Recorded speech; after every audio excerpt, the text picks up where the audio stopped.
سلامونه ګرانو ملګرو، خدای دې وکړي جوړ او روغ اوسئ، صحت مو ښه وي او خیراتي وي.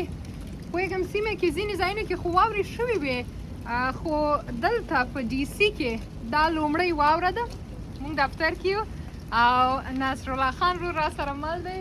موږ ویله چې ستاسو لپاره ویډیو واخلو د دې ځای د ښکلې واورې.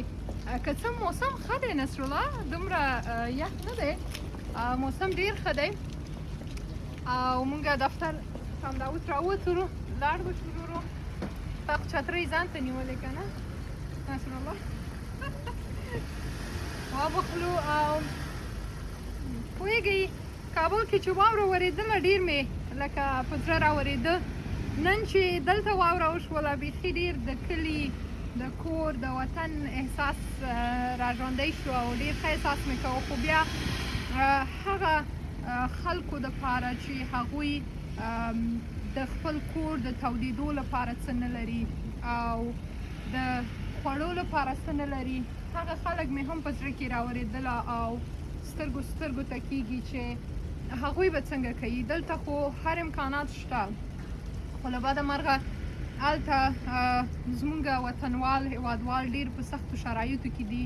نو خدای دې رحم وکړي او په دې هیله چې د هغوی سره هم مرستې وشي.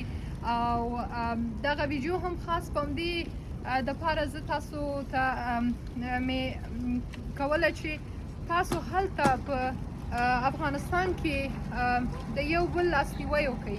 کوشش وکړئ چې که تاسو یوه مړۍ اضافه ډوډۍ لرئ نو هغه خلکو سره یې شریکه کړئ چې هغوی خپل خوړو ته څه نه لري او د کور د تودولو لپاره څه نه لري. او په ځانګړي ډول هغه دوستانو نه، هغه ملګرو نه چې دلته په امریکا کې میشت دي یا نور بهر هېوادونو کې میشت دي، د هغوی نه هم هیله ده، هغوی نه هم غوښتنه ده چې خپل تر وسه پورې دې دغه بېوزلو خلکو سره کومک وکړي، مرسته وکړي چې د هغوی لاسنیوی هم وشي.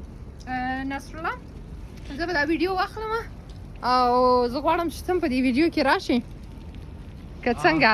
هو ډېره زیاته مننه منزه خورې، تاسو څنګه چې دغه خبره وکړه، د کابل خبره وکړه. د کابل د پښتنو یو ستر ښار دی. خو زه په خپله د دیر کې چې کله واورې ورېدې او بل ورځ مې څنګه ویډیو وکتله، نو نن زما په واشنګټن باندې د دیر هغه مینه ماته شوله. او په دې کې خاص خبره دا ده چې هلته دغه شانتې واورې کېږي په یو موسم کې. خو بدقسمتي دا چې څنګه موږ دننه نه کتل، موږ ته پته نه لګېده چې موسم څنګه دی. هلته بیا د لرګو کمی، د ګیس کمی، د بجلۍ کمی. نو چې دغه څیزونه هلته نه وي نو واشنګټن او بیا دیر یو څیز دی. او خوشحاله اوسئ، آباد اوسئ، د یو بل سره کومک وکئ. د څنګه چې منزه خور وویل چې د چا سره زیاته وي وسه مرسئ، نو د خپل وروڼو غریبانانو سره مرسته وکړئ. ډېره مننه.